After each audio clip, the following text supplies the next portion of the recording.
Welcome, everyone. Let's make sure we've got everyone in. Don't have anyone stuck in the waiting room. Come on in. All right. Before we start today's session, let us know in the chat where you're joining us from today. And I have a question for you that is prompted from the conversation that Grace and Unji and I were having as we were waiting. Let us know where you're from and how many hours of sleep you get each night.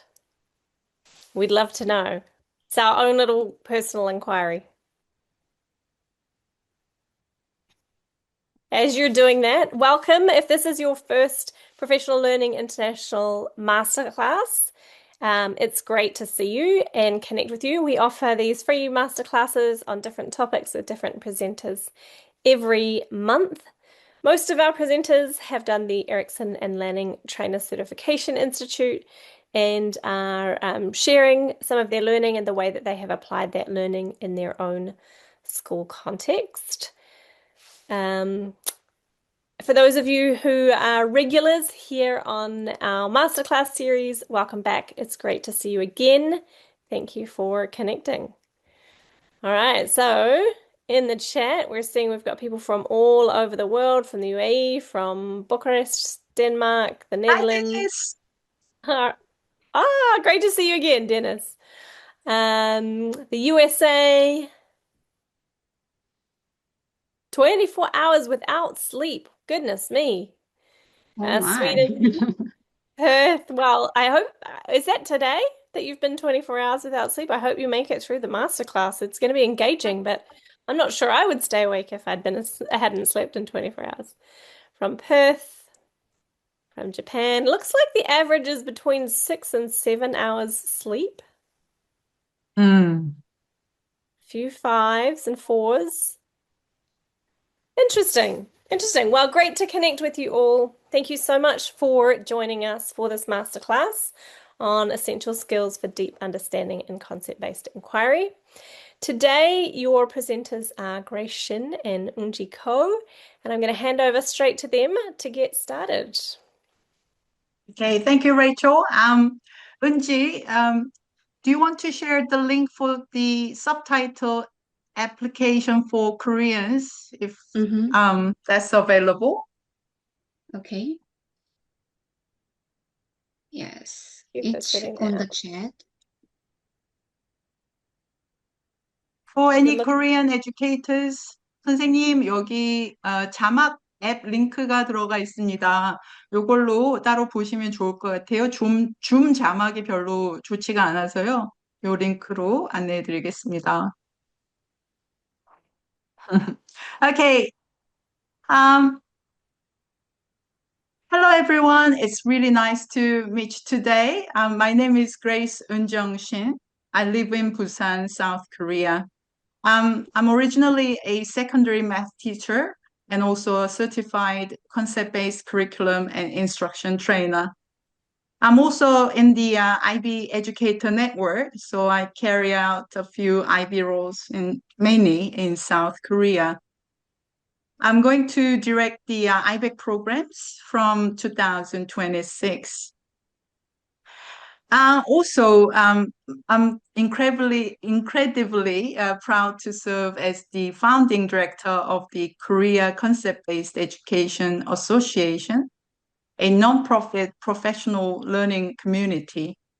Here we collaborate to learn, design curriculum, and develop PD programs together. This January, we'll even host our small yet impactful conference on the outskirts of Seoul, celebrating all that we have achieved this year. Next, here are some core leaders of the association. And you can see Eunji on the very left end. Yeah, she will introduce herself now. Okay, Thank you, Grace. Hello, everyone. My name is Eunji Go. I live in Cheonan City, South Korea. I'm a secondary EFL teacher and a certified CBCI trainer. I also work as an IBEC lecturer and the director of academic research at the Korea Concept-Based Education Association. We are very happy to learn and share our idea with you today. Okay, just a nice soft reminder about avoiding taking screenshots or recordings. But you can definitely take notes and recordings solely just for your own personal use. Next. Eunji and I have been collaborating for several years now, leading concept-based curriculum and instruction workshops and also other workshops. Conducting PD classes for educators in South Korea. Throughout this time, like we've often encountered a few teachers every time we do the workshop expressing their ongoing challenges in managing thinking classrooms, even after completing CBCI workshops and online courses. This made us to pause and reflect on some important questions. What skills help students develop conceptual understandings in inquiry? How can explicit skill teaching transform inquiry into a thinking classroom? What strategies and examples exist for teaching these skills? And lastly, how can teachers create experiences that foster learner agency through inquiry skills? As Dr. Erickson emphasized in the Structure of Knowledge in her concept-based curriculum and instruction book, a diverse selection of case studies is essential for developing conceptual understandings. And this takes place during the investigation phase of the CBI inquiry cycle. And if you read the book, you might remember the teaching continuum outlined in the concept-based inquiry in action by Rachel and Carla, the two authors you know really well. They emphasize that for students to thrive in more open inquiry environments, they should be equipped with inquiry skills. Otherwise, the continuum may just lead us to either an increase or decrease in choices, but not directly correlate with student agency. Rachel pointed out last year in our conversation that if she could alter one aspect of the Green Book, the concept-based inquiry in action, she would prefer the labels to reflect choices rather than agency. So, we'd like to hear your insights to start off. What skills do our students need to have in order to construct conceptual understandings that transfer? In another word, like what skills were lacking that hindered their ability to thrive in their inquiries? Or which skills empowered your students to take charge of their learning and cultivate profound understandings? Now, scan your QR. Maybe, Eunji, can you also share the link to the Mentimeter? Okay. And also perhaps maybe go back to the previous slide just to scan the QR. Thank you.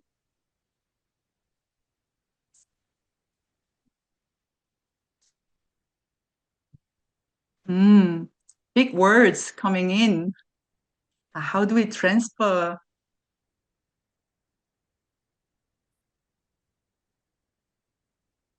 There is a link to the Mentimeter in the chat, but also, Eunji, can you go back to the slide before for the QR code? Okay. Yeah. Thank you.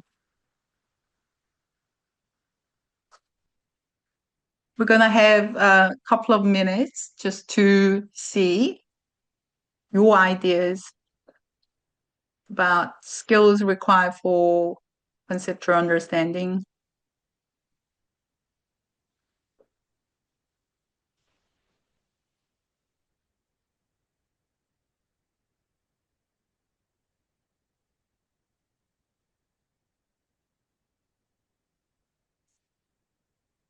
It's now popping a lot now. The We link in can look at the the link viewing. in the chat is view only. Oh, really? Yeah. Really? Can you go another slide next, Unji? The Mentimeter only view.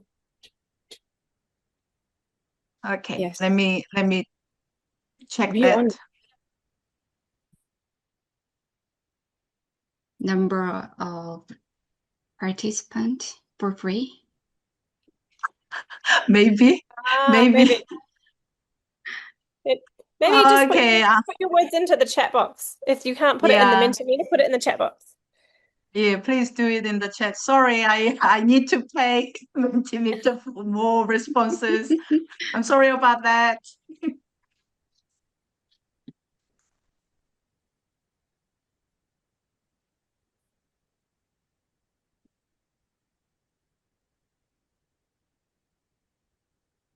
Okay, Unji, can you go to the next slide just to see what our teachers have put? Right, critical thinking skills, autonomy, reflection skills, abstraction skills, inferencing. Woohoo! We got that. And also big word, 21st century skills, reading comprehension skills, meta-linguistic awareness. Wow. And comprehension skills and research skills, generalization skills, questioning, research skills. Yeah, I think we are covering quite a lot of what you already shared. So I'm very pleased we're actually on the same page. Thank you. Let's go. Next. In the guiding question, one of the questions I posed was, how can explicit skill teaching transform inquiry into a thinking classroom? So here we like to look what I mean by teaching a skill explicitly. Next, when I explicitly teach a skill, my first step is to reduce the content load. This approach ensures that the learners can focus on developing the new skill without the added pressure of acquiring new information simultaneously. Next. Secondly, I craft the lesson with great intention, focusing on the skill development, which often leads to a highly structured inquiry process. And then no, go back, thank you. I ensure also my students reflect on their progress through self-assessment by utilizing thinking routines such as like, I used to do this way, but now I do this way. Or we can also provide them with a rubric to help track their skill development.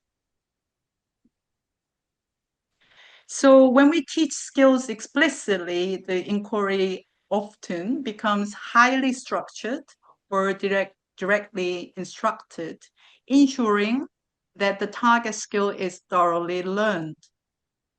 So you can see how some of the skill lessons are placed towards the left end rather than right end. Thank you, Unji. Next. So do you remember the time you got your driving license? Yeah.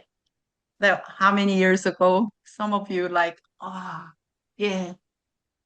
Probably you first had to pass the written test before progressing to the actual driving test. What do you think was the reason for this approach?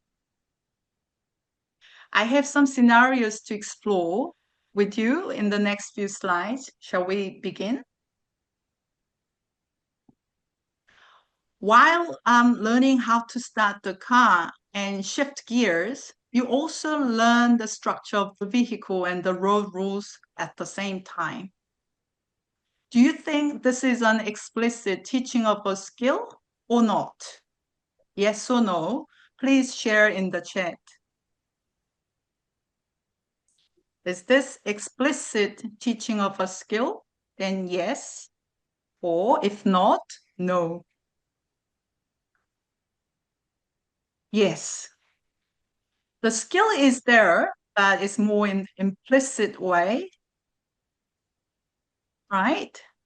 And it's gonna be really difficult to acquire the skill because the content load is constantly in the way. Thank you. What about this? After passing the written test, you practice solely driving with a professional instructor. Is this an explicit teaching of a skill? Yes or no?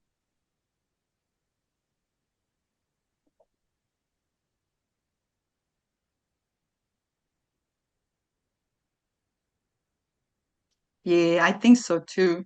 That's why the procedure is that way. Right. Moving on to other topic. Students learn how to use graphic organizers to analyze the structure of a text and identify the theme intended by the writer. Is this an explicit teaching of a skill or not?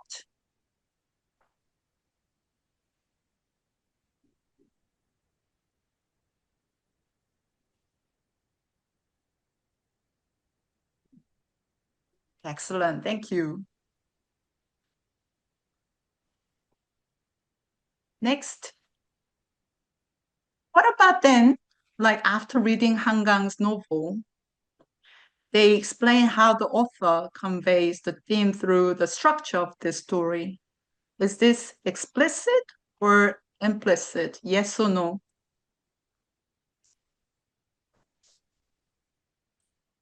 It is rather a task or an activity that involves a bit of knowledge and skill, and also a big task set for the students, isn't it? Okay. Next, what about student investigating Jeju's cultural heritage and present one item per group, including proper source citation? Is this an explicit teaching of a citing skill or not?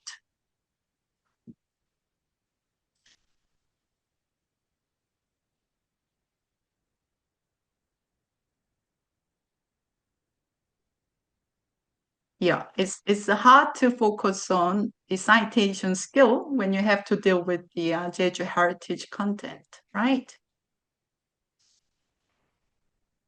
And next, they inquire the meaning of copyright by concept formation in the Freya model and practice later on the actual citing methods using their own sources. Is this yes or no? Yeah. So thank you so much for your responses. Now, are you getting a bit clearer about what it means to teach a skill explicitly? So as I introduced before, the content load should be quite fairly low or something very familiar to the students already.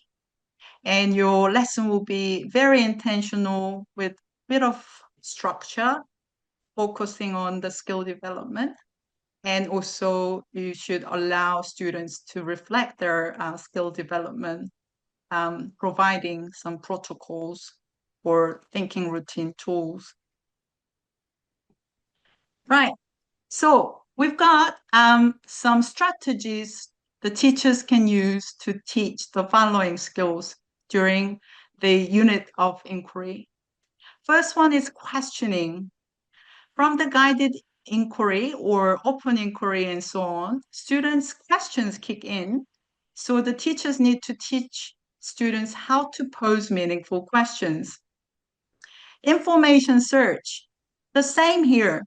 When students start to curate their own case studies, their research skills matter a lot more. Note-taking and summarizing. In order to seek patterns for understanding, students need to organize information in a systematic way. Inferring. How do they conclude from the investigation they've just done? Are they based on the fact and reasoning? Collaboration is crucial for constructing shared understandings among the peer groups. Lastly, metacognition. To be effective learners, students should be guided how to self-assess and improve their work. So these are the skills we're going to discuss the strategies to teach from the next slide. John Dewey, in his book, How We Think, he stated that human brains begins to think only when faced with an issue or problem. Therefore, questions hold immense power for inquiry. Here are some strategies to help our students how to pose and formulate effective questions. First one is the strategy in which students generate their own questions, categorize the types of questions, and determine their priorities. Here we go. Next.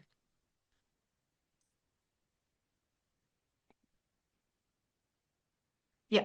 So first few steps about presenting a focus prompt. It could be an image or topic sentence or scenario or artifact or anything that you can imagine as a prompt. And let them generate questions, both open and closed-ended questions aloud.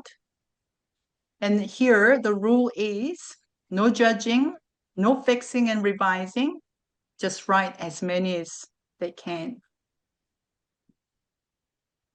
And then next steps are students start classifying questions, which ones are more open questions, which ones are more closed, and then they can revise questions.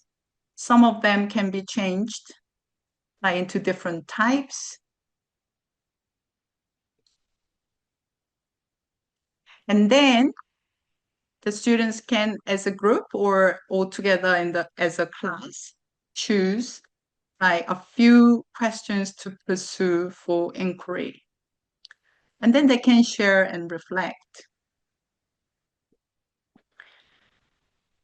This photo is a grade 1 classroom at Namwon Primary School in Jeju. The students were engaged in an inquiry about their neighborhood. They posed as many questions they could, and then they were next assigned the responsibility of classifying the questions to 생생 questions and gomgom questions. You know, Korean language boasts a wealth of onomatopoetic and mimetic words. So we use easy expressions for factual questions, 생생, and deep thinking questions, gomgom. And the kids were able to classify their questions into 생생 questions and gomgom questions. And also Korean curriculum highlights that it is very crucial to ask sufficient number of 생생 questions, and it's important as much as the gomgom questions to establish a solid foundation. Now, this class belongs to Trevor McKenzie, you know very well, very famous man, and his colleague Laura, where students are actively classifying questions based on their level of openness and closeness using the flipped pyramid. Very creative, isn't it? And the students can see like how to move towards more open and more thinking questions by this activity. Right, next. So the possible generalization the students can form from the skill lesson like the two slides and images, the way people ask questions shapes what they notice, understand, and explore. And definitely this is like according to the structural process because we're really focusing on a skill and strategy. Right, next. Question cards and question protocol. Next. Thank you. So basically, all the cards have got sentence frames or some hint. So what type of questions students can write on it. So it really makes it easy for especially young children or the sort of hesitant students to pose questions. Next. So this question pencil routine has a bit of both really, the question formulation technique and question card formats. You can observe the level of openness from left to right, as well as the frames provided for students to jot down their questions in each. So I thought that was quite creative and also very, question skill focused. So generalization possible from this lesson could be intentional use of structured questioning tools empowers people to craft richer questions and strengthen their capacity for critical and conceptual thinking. But, it can be really many other ideas young children or secondary students can form from lessons like the ones I introduced. Okay, next. Thank you. Off you go, Unji. Thank you, Grace. Grace just shows us the question formulation technique. Students can make their own inquiry question with it. The next step is helping them search effectively using those questions. So now let's move on to developing a search strategy. In this part, we will focus on helping students build a clear set of keywords from their research question, instead of typing the whole sentence into search box. Here are the steps to generate keywords. First, students read the research question carefully and underline the main keywords. Then they search these keywords on Wikipedia and look for synonyms or related words. Just a quick reminder, Wikipedia is not perfect academic source, but it is very useful for finding new words. Next, we ask students to write down related words they find. Then students put these words into a simple table. One column is for keywords and the other is for synonyms and related words. This table becomes their own search toolkit for online research. Now, imagine your research question is, why can fast fashion be bad for the environment and for the people who make clothes? What keywords could you pull out from this question? Please type your idea in the chat. What keywords could you pull out from this question? Fashion, environment, fast fashion, people, fast fashion, environment. Thank you for your idea.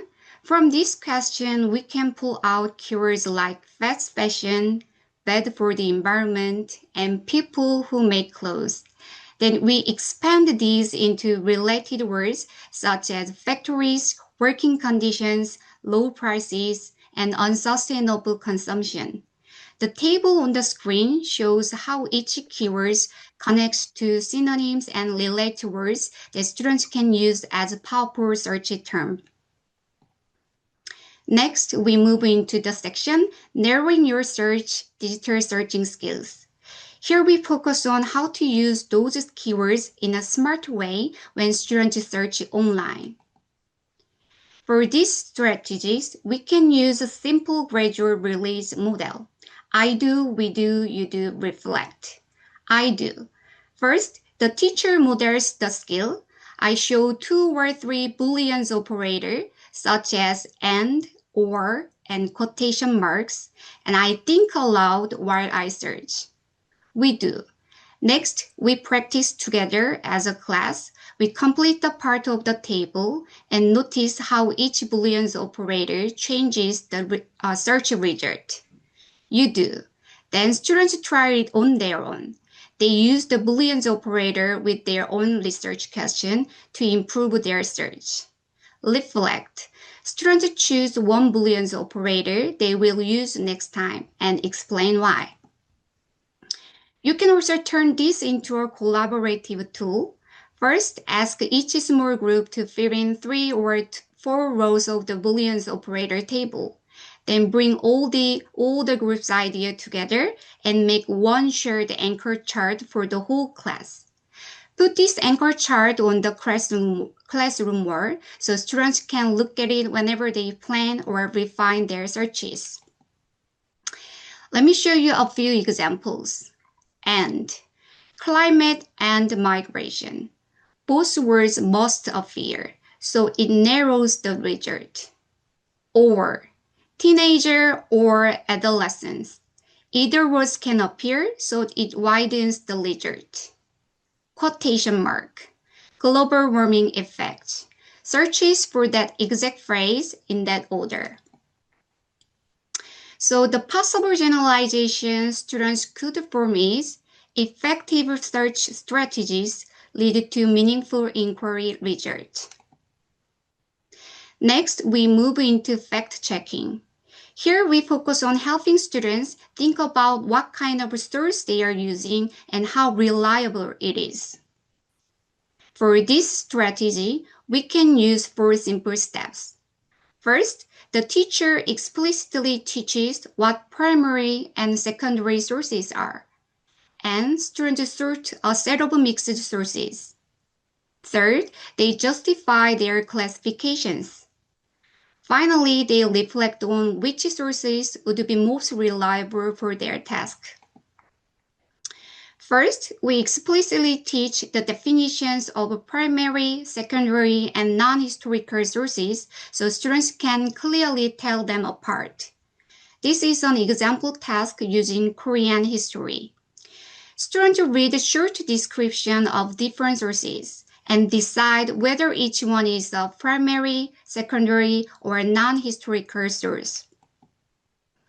In class, we also do this as a hands-on activity using image on chart paper. Students sort real photos and records from the Korean War as primary sources, a history textbook as a secondary source, and a movie poster and a novel as non-historical sources. At the end, we ask a reflection questions. If you were a historian, which sources would you use first and why? Many students said that they would start with the primary sources because they are records from that time and feel the least distorted and the most factual. We then add another fact-checking strategies called the CRAAP test. First, the teacher introduced the CRAAP question: currency, relevance, authority, accuracy, and purpose. Second, the teacher models the process with one example. Third, students work in groups to evaluate a source using the CRAAP test. Finally, each group shares their evaluation and reflects on how reliable their source is. Here you can see the CRAAP worksheet students used. On the left are the key questions for each element. On the right, students fill in evaluations and give a star rating for each part. At the bottom, they can answer 3 short reflection questions, such as, is this source trustworthy? What makes you say that? And how could we find a better source next time? Now I'd like to show you a short video clip. In this clip, students work in group to apply the CRAAP test to a post about recycling. The text looks very professional, but it's actually a blog post with no references. As you watch, please notice how students talk about the authority and accuracy of the source. Right. 최신성은 평가를 4점만 줬는데 이유는 발행일이 24년 3월 26일이어서 1년이 뒤처지는 점에서 하나를 뺐고요. 두 번째, 관련성에서는 주제와 관련성이 있다고 판단했고, 대상 독자는 블로그에 올린 점을 판단해서 대상이 일반인, 그냥 모든 사람들이라고 평가해서 평가는 5점을 줬습니다. 권위로는 저자는 수다맨 여동생이라는 했고요. 자격이나 전문성은 블로그에 나와 있지 않아서 알 수 없다고 판단해서 평가는 1.5점을 줬습니다. 정확성은 블로그에 전문 출처가 안 나와 있어서 주지 않았고요. 사실확인 것이 있지 않은 점에서 평가를 아예 주지 않았습니다. 목적은 제목부터 리사이클링 제품인 거에 고려해서 작성 목적을 리사이클링 제품이라 판단했고요. 객관성은 그 내용에서 막 치우쳐져 있지 않기 때문에 5점을 주었습니다. 종합평가는 자료의 신뢰성이 없는 걸로 평가였고요. 그 까닭은 전문성과 정확성이 나와 있지 않아서입니다. 더 나은 자료를 찾는 법은 크랩에 적합한 자료를 찾는 것입니다. So they are grade 7 in my school. Right.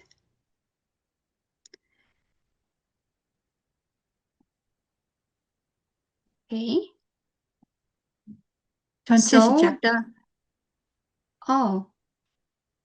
can you see my screen? Yes.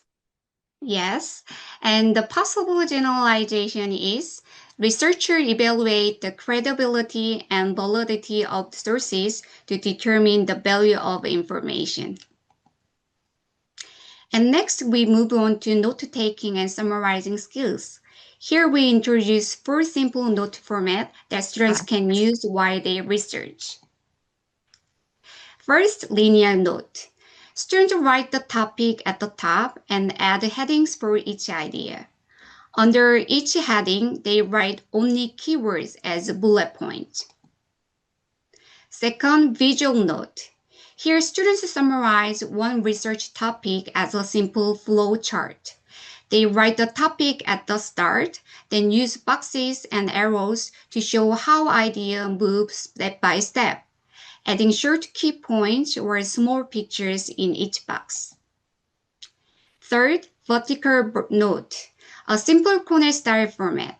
Students draw one vertical line about 1/3 across the page. On the wide side, they write their note in their own words. On the narrow side, they add very short keywords to capture the main idea. First, thought map as a way to summarize. Students put the topic in the center and add 3 to 5 headings around it.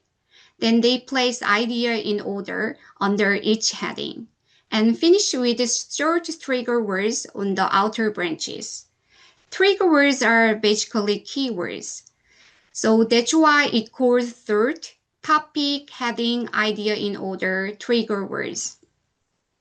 Here are some students' examples of thought map. Some students also added small drawings and visual symbols, which help them organize their idea and see the connection more clearly. And they are grade 7 in my school. So students could form like this. Effective researchers employ organizational strategies to synthesize meaningful information. Next, this skill helps students distinguish fact, implied data, and inferences to make a logical conclusion.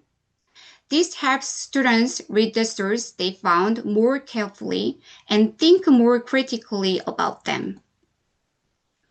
Before students practice this skill, we explicitly teach the three definitions on the screen. Fact is clearly stated and can be checked. Implied data is not directly said, but it is suggested by the text. And inferred data is the student's own idea based on the facts and the implied data. Once students understand these three clearly, they can read the source they found more carefully and make logical conclusions from the information. In this practice activity, we use a short text titled Plastic Use in River City. Students sort information into three types: facts, implied data, and inferences, and then write a short conclusion. So let's try a quick version together. As I read the text, please find one fact, one piece of implied data, and one inference in your words. I will read the text first. Plastic use in River City. River City has a population of about 2 million people. Over the last 5 years, total household waste has increased by 25%. However, the amount of waste collected in recycling bins has stayed about the same. A recent survey shows that 70% of teenagers in River City buy drinks in single-use plastic bottles at least 3 times a week. Many new cheap clothing shops have opened in the city, selling fast fashion items that are often thrown away after a short time. So, first, please type one fact in the chat. One fact in the chat.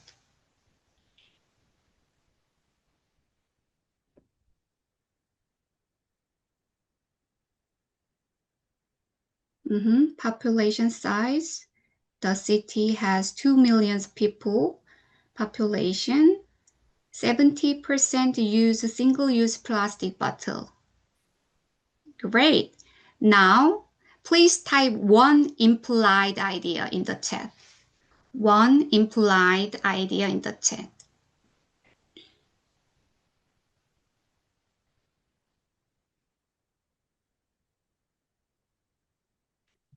One implied.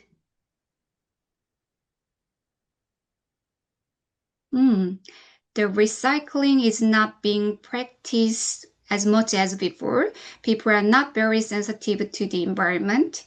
Many teenagers use single-use plastic bottles. The packaging of both product is increasing waste. Great. Lastly, please type one inference in your own word in the chat. Please type one inferences in your own words in the chat.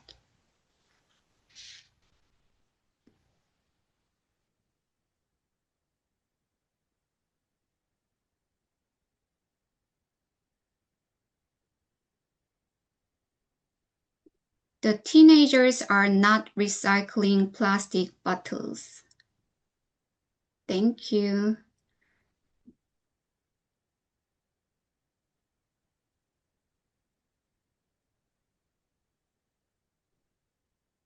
The cheap clothes are also going to the river. Wow.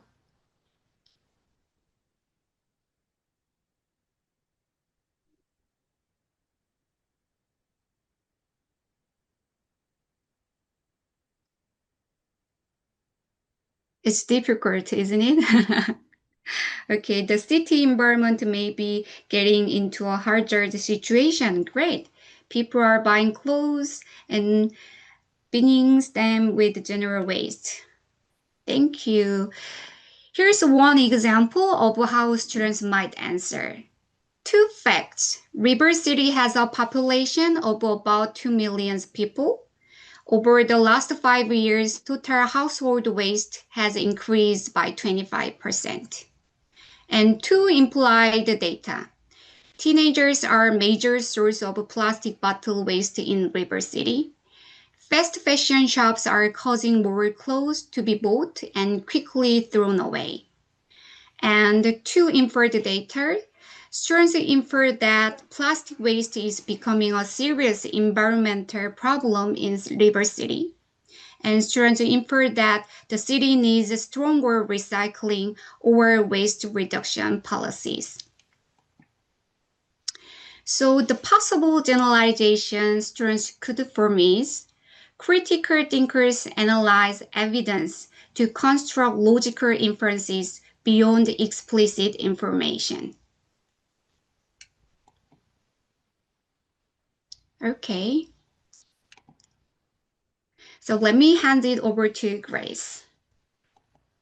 Okay. So it's time for some collaboration skills. And I have a couple of skills to think about the strategies next.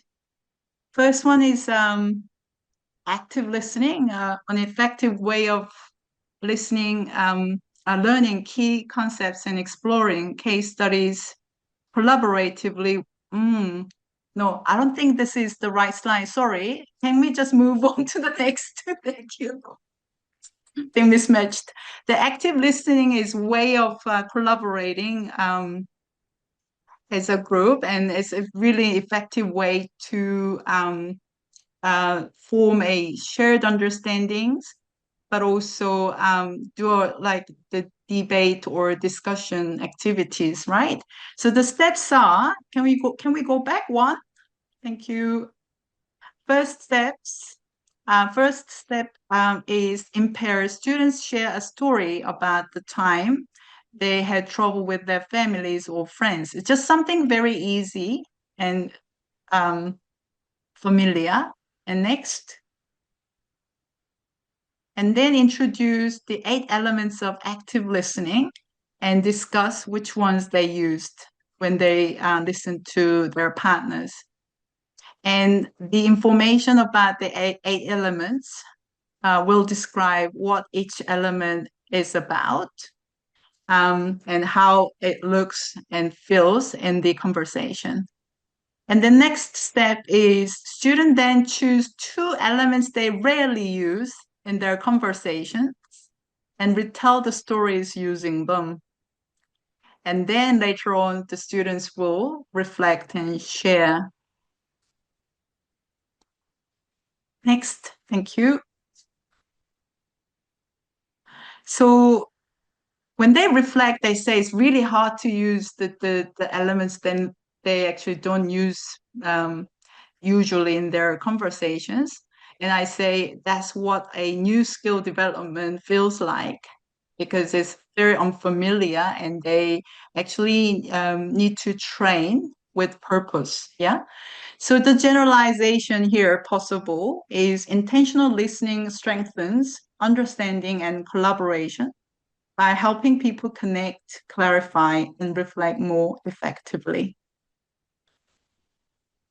Next, please. And also, I've been using this strategy and skill a lot in group works.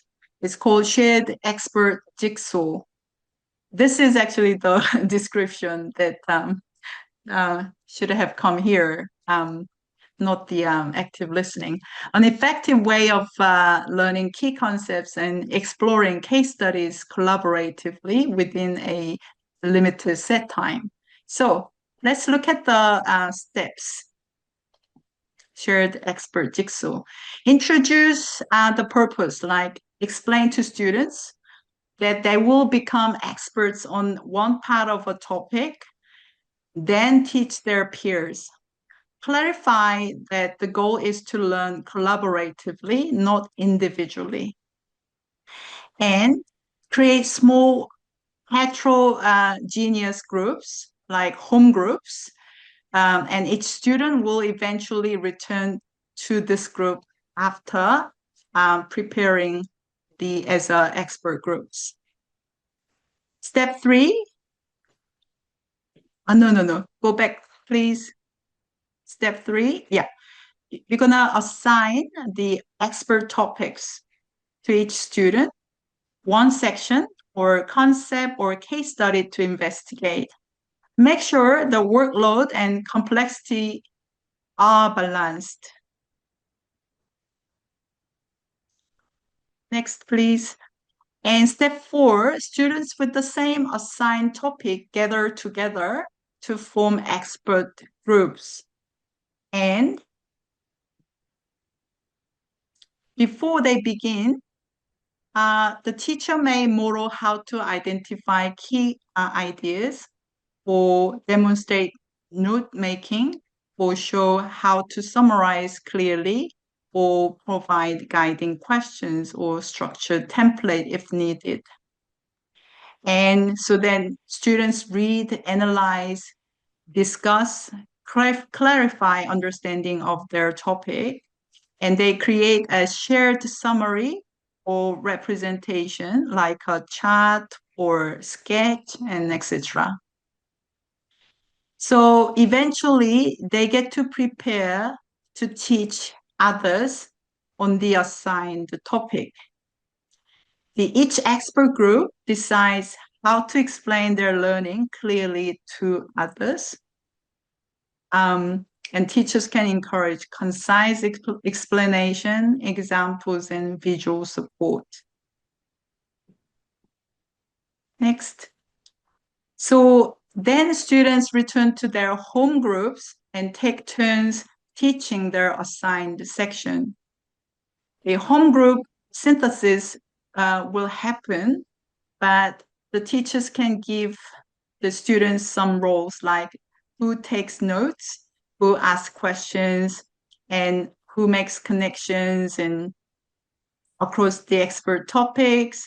And then eventually as a group, they build a complete understanding of the larger concept or text.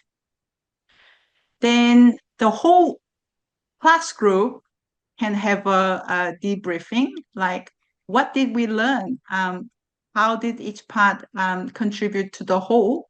And what conceptual understanding can we form from the whole jigsaw puzzle activity? And finally, students can reflect on how they worked as experts and how effectively they taught others and what collaboration and communication strategies supported learning. That was a long process, wasn't it? Yeah, so the possible understanding they can form is as simple as this. Structured collaboration enables efficient learning within limited time. I use this a lot for even adult learning because it's great to combine case studies within a set time. Okay, next, the last strategy for a metacognition skill. I'm going to introduce a feedback ladder. I don't know, like maybe you know already about this strategy and skill, but before introducing to you the feedback ladder, I'll just share some of the research findings. Thank you. Reinhold suggests that when students evaluate the work of their peers, they gain access to a range of examples, which helps them recognize the nuance of quality. So peer assessment seems to promote self-assessment by making otherwise invisible assessment processes more explicit and transparent. Also, other researchers like Black and his or her colleagues suggest that peer assessment can help develop the objectivity required for effective self-assessment. So I've been using this a lot. Next, please. The ladder of feedback. And maybe Unji will share the link to the YouTube video because I don't think it's right for copyright to show that video here. So I'm gonna just share the link for you to watch in your personal time. The process is like this. The students looking at their friends' work, whether it's writing or some other performance task, and probably given some checklist or rubric the teachers provided, they start conversations. The first step is clarifying. Am I getting this right? What do you mean by this? Can you explain this? Oh, okay. That kind of clarification stage. And then next is valuing. I really like the way you put this idea in this way. Or I really like because this. And the third step is stating concerns. I wonder if you do, or whether it's actually correct to say this, or like things that really kind of like it could be improved or done in a different way. And lastly, the suggestion. Maybe you could try this, or what if you do this, etc. But here, even I actually encourage students to ask for permission. Would you like my suggestion? Because and if the partner says yeah, go ahead, then you are even extra more polite and respectful towards your partners, and in that way you can still exchange very constructive feedback, but in a very polite and sort of empathetic way. Next, please. So the students will form an understanding like this. When people engage in structured peer feedback, they develop the clarity, language, and objectivity needed for meaningful self-assessment. So yeah, this could be something you could try if you haven't before, because it's very much like boosting the culture of collaboration, but also at the same time metacognition. Do we have anything left after this? Oh, yes. Do you have any questions to ask us after all the set of strategies introduced today? By the way, I'm Grace and I'm Unji. Unji. There was a question Yeah. earlier, Grace, that came up in the chat, and I'll just see if I can go back to it. It was the question was from Megan, I believe, and she was asking what this looks like for younger students. So for students in early years or grade 1, how would you modify some of these strategies, and maybe also the difference in some of the skills that you would be working towards, because there's definitely a need to modify some of the strategies, but also to be able to recognize that these skills, like questioning, are developing from when students first start school right through to 12th grade. And how do we ensure that we're actually building a learning progression there, not just doing the same thing each year? No, not really. Yeah. And also the inquiry skills, the complexities, the list, and also how complex the skills are evolve throughout the year levels. Unji, if you can go back to the grade 1 classroom image at Namon School, basically when you can use all the jargons like conceptual questions, factual questions, debate questions, for a younger child, you can have the languages that appeal to them, like 생생 and 공공. They are very sort of kids' language. I'm sorry you don't understand Korean language, but so that's kind of the differentiation and modification you can make and still encourage kids to build that skill.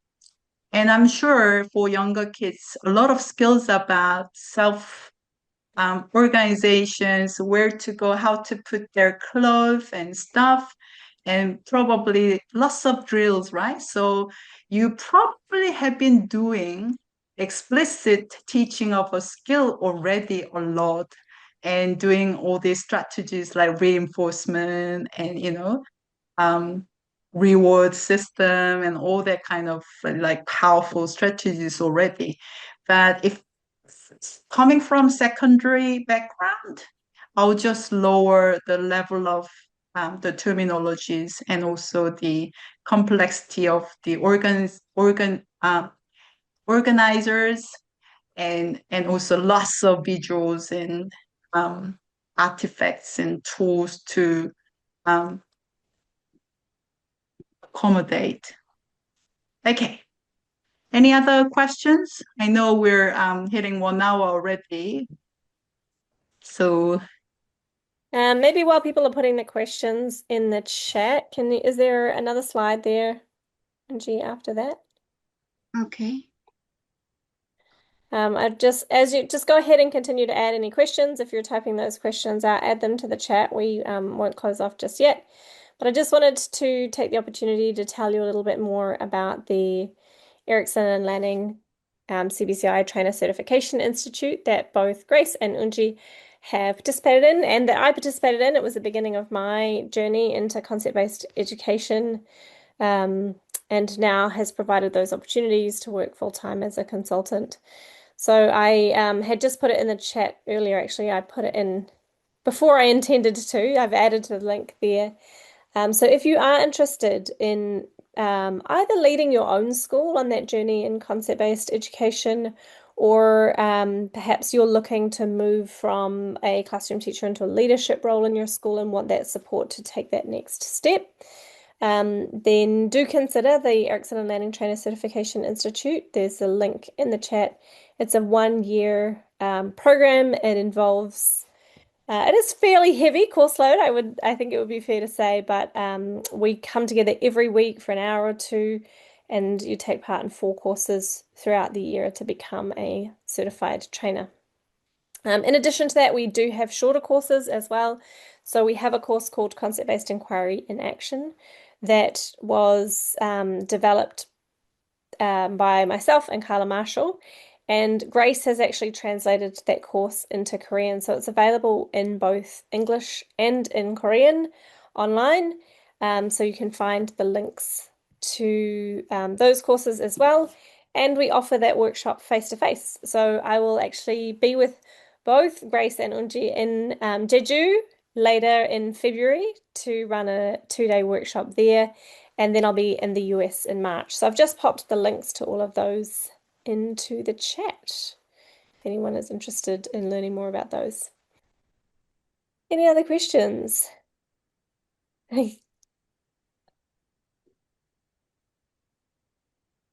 doesn't look like it. Richard, I think earlier you were waving your hand like you might have a question. Did you have a question, Richard?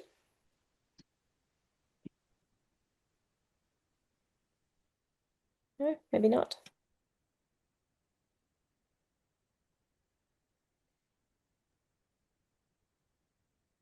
I mentioned earlier the content. Oh, that's a good question. So Rima is saying, you mentioned earlier that the content needs to be less dense to focus on integrating and implementing these skills. How can we do that to feel less overwhelmed about the content? So how do you reduce that content load in order to focus on skills? As I use the metaphor, practicing driving while learning road rules and the mechanic of the car is really impossible to learn both the knowledge and skill. So it's very intentional action.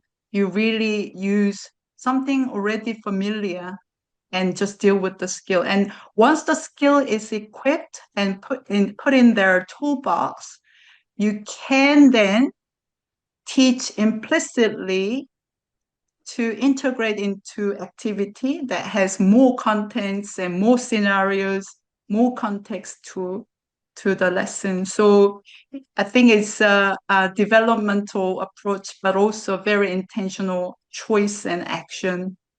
Yeah, we talk about the idea of that instructional load being high. And so when they're learning a new strategy or developing a new skill, working with content that's more familiar, or perhaps where the content, if we're talking about a reading level, maybe they'd be working a little bit below their reading level, so maybe at their independent level rather than a guided reading level, so that we can support them. They're not having to really work on decoding and comprehension. They can focus just on the skill development at that point. Yeah.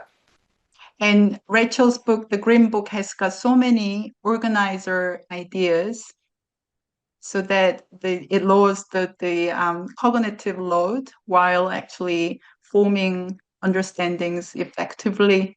So yeah, skills. Yeah, Korean curriculum focuses so much on this competency education. So our association really looked into learning science and also ATL development and came up with this idea today. So I hope you really kind of enjoyed and found useful. Thank you, Grace, and thank you, Eunji. It's beautiful to see examples from schools in Korea and the way that you are implementing this and supporting students in building these skills. Thank you for sharing your learning and your expertise. And thank you, everyone who has joined us today. For most of you, it's Friday afternoon or Friday, perhaps even Friday evening already. So thank you so much for joining us at a busy end of week. Hopefully, we'll see you again next month for our next masterclass. Thanks, everyone. See you next time.